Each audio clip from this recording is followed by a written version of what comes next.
A paz do Senhor a todos. A paz do Senhor Jesus. Irmãos, hoje a gente continua e termina o livro de Amós, do capítulo 8 até Miqueias, capítulo 2, tá? Então, vocês leem na descrição, vai estar todos, como os livros são pequenininhos, a gente juntou 3 dias, vai estar todos na descrição. E Salmo do 133, 134 e 135. Amém? Vamos orar? Senhor Deus, meu Pai, te agradecemos mais uma vez meditar na Tua Palavra. Tome em Tuas mãos nossas vidas, Senhor, para que a gente tenha um coração de carne, um coração puro, Senhor, um coração segundo a Tua vontade, e não como um homem, Senhor, em nome de Jesus, Pai. Amém. Irmãos, capítulo 4 de Jonas, o texto diz assim: a raiva de Jonas e a misericórdia de Deus. Mas Jonas ficou muito aborrecido e com raiva ele orou ao Senhor e disse: Ah, Senhor, não foi isso que eu disse? Estando ainda na minha terra, por isso me adiantei fugindo para Tarsis, pois sabia que tu é Deus bondoso e compassivo, tardio em irar-se e grande em misericórdia, e que mudas de ideia quanto ao mal que anunciaste. Agora, Senhor, peço que me tires a vida, porque para mim é melhor morrer do que viver. Jonas, lembrando que para chegar aqui nesse capítulo 4, no capítulo 1, que vocês leem aí, Jonas ele é chamado para pregar para Nínive. Nínive era uma grande cidade de 120 mil habitantes. Naquele tempo eram muitas pessoas. Jonas, o livro é curto, mas Jonas profeta, Deus chama Jonas e fala, vai até Nínive. Jonas tem uma característica que eu achei interessante aqui, que ele é malcriado. Achei interessante porque mesmo ele sendo malcriado, mesmo ele sendo raivoso, que o título do 4 diz a raiva de Jonas, mesmo ele sendo malcriado, raivoso, egoísta, Deus ainda usa ele como profeta, Mas, além disso, ele ainda é bocudo, ele fala para Deus, mas tá vendo, não foi isso que eu falei? Eu já não tinha te adiantado que se eu fosse lá, você ia se arrepender do mau caminho deles? Do mau caminho deles não, do mal que tinha dito contra eles? Mas, tipo assim, eu tava observando aqui, eu tava pensando o seguinte, Jonas tava onde na fila do pão? Que ele acha que ele pode falar assim com Deus? Jó, por muito menos, tomou uma baita de uma esculachada. Jó, por muito menos, tomou, aonde você tava quando eu fiz tudo, Jó? E Jó não tinha feito nada, Jó tinha passado uma prova. Jonas não, Jonas foi mal criado. E ele não tem um coração puro, santo, misericordioso. Ele age conforme a sua própria vontade, por isso que ele tem raiva. A raiva não parte do espírito, a raiva parte da alma, do coração, sentimento. Então ele parte da sua própria vontade. E isso é interessante porque outra coisa também que eu achei interessante nesse contexto é, logo no começo, cadê?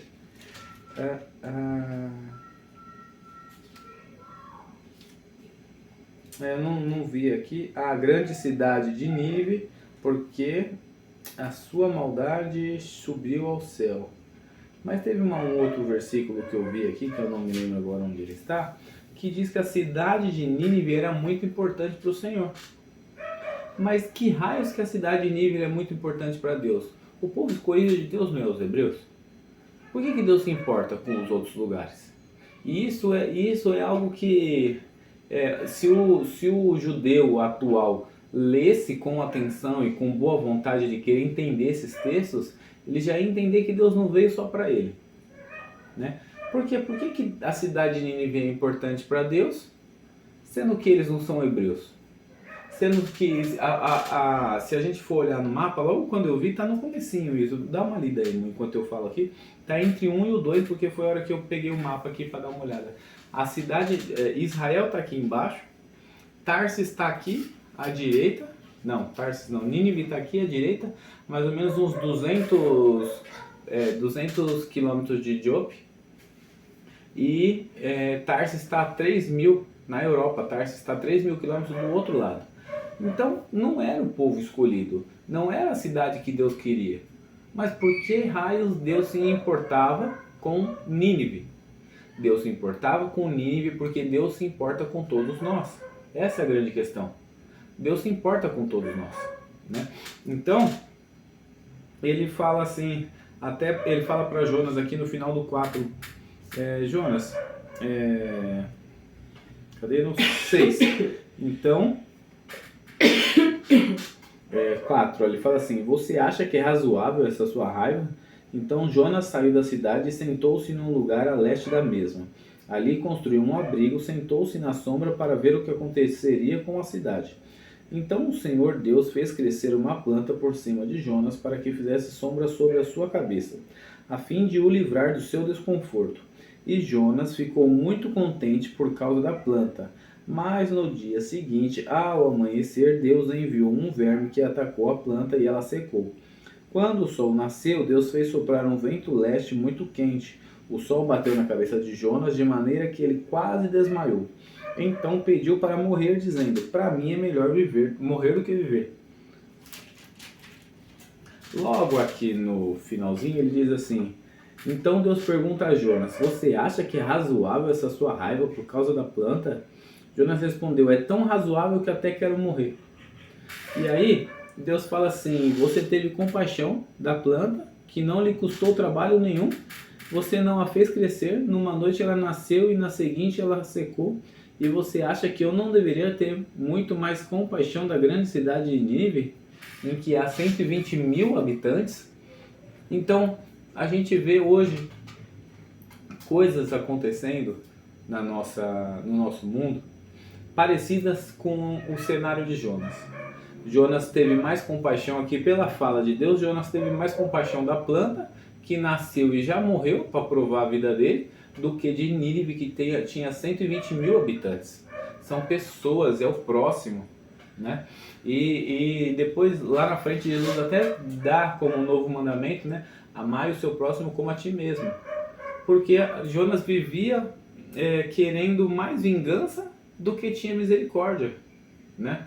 Então, a gente vê cenários de que o Senhor, ele usa profetas, mesmo que não sejam 100%, porque ele se importa com o povo, né? Então, uma vez eu ouvi uma história, não sei se foi um testemunho, uma parábola que contaram numa pregação, que dizia assim, que o pregador, ele era adúltero, ele adulterava, e ele sabia que ele estava errado. E aí ele sempre que ele orar, ele falava para Deus, Deus, me corrige, me exorta, me pega, Deus, eu vou pregar em tal igreja hoje, usa vaso lá para falar comigo e tal. Mas ele já sabia do erro dele, né? E aí Deus, mais uma vez, dá a oportunidade dele ministrar numa grande igreja, ele ministra na grande igreja, vidas voltam para Jesus, aceitam Deus, querem se batizar, e depois ele vai falar para Deus, Deus, mas eu não falei para o Senhor me exortar? Porque o Senhor continua me usando, né, grandiosamente dessa maneira, em vez de me exortar. E ele fala, aí a resposta de Deus era, eu sei o que você está fazendo, mas eu também sei do que o meu povo precisa. Com você a gente conversa quando você chegar aqui. Então a gente tem, né, eu até brinquei com a Bruna aqui, que a gente estava falando que o livro de Jonas é curto, né, 4 capítulos, né? Aí eu falei para a Bruna aqui o seguinte, às vezes depois dessa treta aqui, Deus falou, Jonas, vem aqui, vamos ali conversar no peixe de novo, ou na caverna. Né? Porque estava muito mal criado. Ele já foi lá, já pregou por 120 mil, agora Jonas, vem cá que eu vou guardar você um pouquinho, que você está muito, muito bocudo. E não é assim que Deus gosta. A palavra de Deus, em Ezequiel, fala que a vontade de Deus é tirar o coração de pedra e colocar um coração de carne. E o coração de carne é um coração que vai ser segundo a sua vontade, que nem Davi.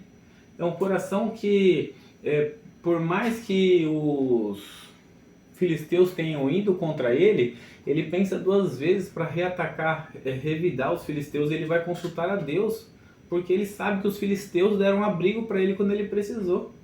Então isso é um coração segundo a vontade de Deus.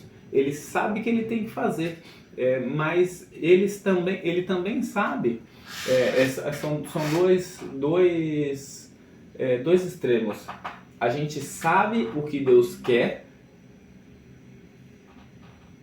mas também sabe o que Deus precisa. Deus quer uma coisa, mas precisa de outra.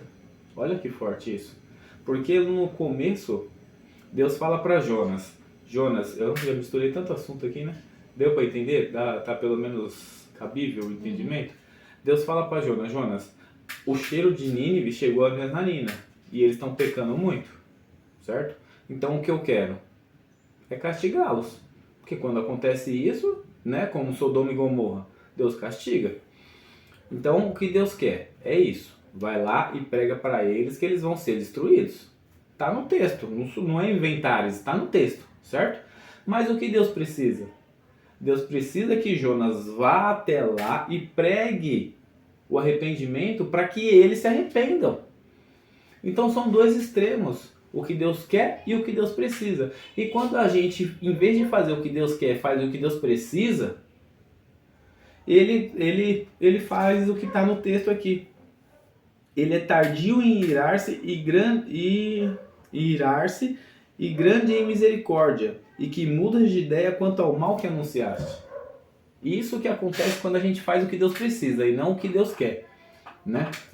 São dois extremos muito grandes. Quer acrescentar alguma coisa? O livro de Jonas é muito bom, porque tem vários ensinamentos, né? Muitos.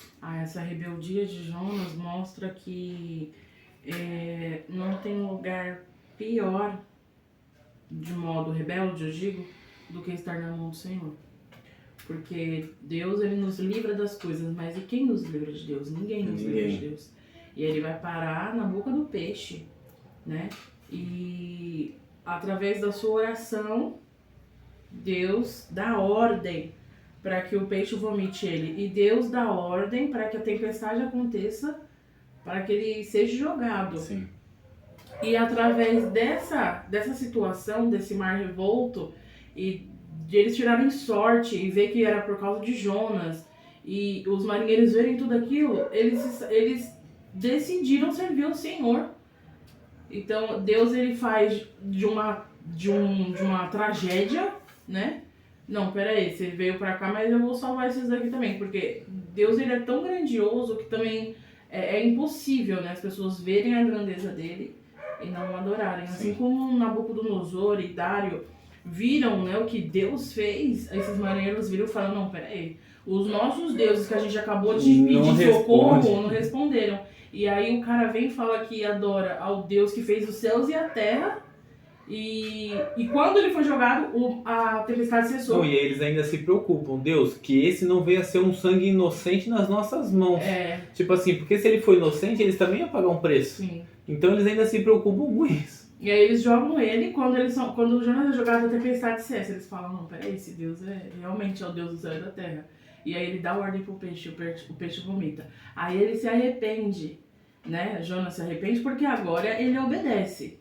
E aí, através do arrependimento agora do povo de Nínive, aí vem aqui o 3:8, que fala: tanto as pessoas como os animais devem se cobrir de pano de saco, e todos devem orar fervorosamente ao Senhor, devem deixar seus maus caminhos e toda a sua violência. Quem sabe Deus voltará atrás, conterá sua ira ardente e não os destruirá. O 10, quando Deus viu o que fizeram, em como deixaram seus maus caminhos, voltou atrás e não os destruiu, como havia ameaçado. Isso é muito forte. Sim. Porque Deus o tempo todo decretava para Israel a Babilônia, decretava que eles seriam cativos, que eles seriam exilados. E todo o tempo, todos os profetas ele usava: se arrependam, quem sabe Deus voltará atrás, quem sabe Deus voltará. Então, se o povo realmente tivesse arrependido, como o povo de Nínive, assim como Joel falou, quem sabe Deus voltará atrás, Jonas repetiu a mesma coisa. Sim. E Deus aqui voltou, porque Deus viu que eles se arrependeram. Mas o povo de Israel nunca se arrependia. Ou era falso, ou era fingimento. Então, Jonas aqui é uma grande lição, né? E Deus acabou exilando eles, por quê? Porque eles realmente não se arrependeram. Então, mas é exatamente o problema. É o problema aqui, de todas as lições, de todas as coisas, é um problema mais para Jonas do que para os outros contextos do texto. Por quê? É como se Jonas estivesse falando assim: não, eu sou o santo, eu sei que eu estou certo, e se eu for lá eles estão tudo errado, então não vou. Eu sou profeta e eles estão tudo errado. E é o que a maioria do povo de Israel faz. Eles são exclusivistas, né? Então é como assim, tipo, Deus é só meu, eu sou o certo, né? Como o fariseu ora, né? Senhor, eu não sou como esse publicano, e eu sou assim, eu faço isso, eu faço aquilo, e Jesus já condena, hipócrita, que é o que a maioria dos religiosos são. Acham que são santos, perfeitos, e quando menos se espera, vacila o pé. Né? Então, o livro de Jonas é uma lição para religiosos. Eu acho que a lição maior é para religiosos. Né? Porque ela... Ele sente dor da planta, mas ele não sente Exatamente. dor de 120 mil, pessoas. Eu ia usar o exemplo de hoje, né? Eu tava escutando no rádio do carro, de uma cultura atual, de que as pessoas tratam os cachorros como filhos, né? Então, por exemplo, tem lanchonete que não permite, tipo o McDonald's não permite entrar com o cachorro. Aí o Burger King, para concorrer, agora permite entrar com o cachorro, porque daí eles roubam os clientes de um, vai para o outro. Né? Então, as pessoas estão mais preocupadas com isso, com essa cultura, tipo assim, eu me preocupo com tudo, menos com o próprio humano. Por quê? Não deixa entrar o cachorro por questão de higiene. A cozinha tá logo ali, vai entrar pelo, bicho, carrapato, pulga. O outro não, o outro quer lacrar. Ele se preocupa com tudo, menos com o próprio humano. É o que acontecia em Jonas. É o que acontece com o judeu, né? Um exemplo do que acontece com o povo os hebreus, né? Eles se preocupam com tudo, menos com o próximo. São exclusivistas. E Deus até faz eles exclusivos durante um período, mas durante algumas situações. Então, por exemplo, casar só vai casar com o da própria tribo, não pode misturar para fora e tal. Mas porque eles eram escolhidos para sacerdotes, não era para guardar Deus numa caixinha e ficar com ele só para ele. É essa a questão, né? E eles não entenderam essa missão. Eles não entenderam essa missão. E até a gente vê, tipo assim, um comportamento de Ezequiel, de Jeremias, a gente vê um comportamento de uma maneira. Mas por quê? Ezequiel e Jeremias é exemplo disso. Eles estavam prontos para virar sacerdotes, mas eles são levados para a Babilônia com menos idade. Por quê? Se eles virassem sacerdotes, eles não iam ser profetas. Eles iam estar tipo assim, não, agora eu sou sacerdote, não me rela, não me toca. Ah, mas está no exílio. Ok, mas eu sou sacerdote. Mas não, como eles são levados antes da idade, Deus já molda eles do jeito que Ele quer que seja. Porque eles não se misturavam. Eles entravam num patamar de tipo assim, agora não mexe comigo. Mas eles esqueciam essa parte da misericórdia. Que precisa ter misericórdia com o próximo. Que foi justamente o que levou Jesus para a cruz. A falta de misericórdia do seu próprio povo foi o que condenou Jesus na cruz. Foi exatamente esse comportamento de Jonas. Quer acrescentar mais alguma coisa? Não? Vamos orar? Senhor, meu Pai, te agradecemos mais uma vez meditar na tua palavra. Toma em tuas mãos nossas vidas, Senhor, seja conosco para que a gente tenha um coração de carne, Senhor, sempre propenso para fazer as coisas segundo a tua vontade, Senhor, em nome do Senhor Jesus. Amém. Tchau.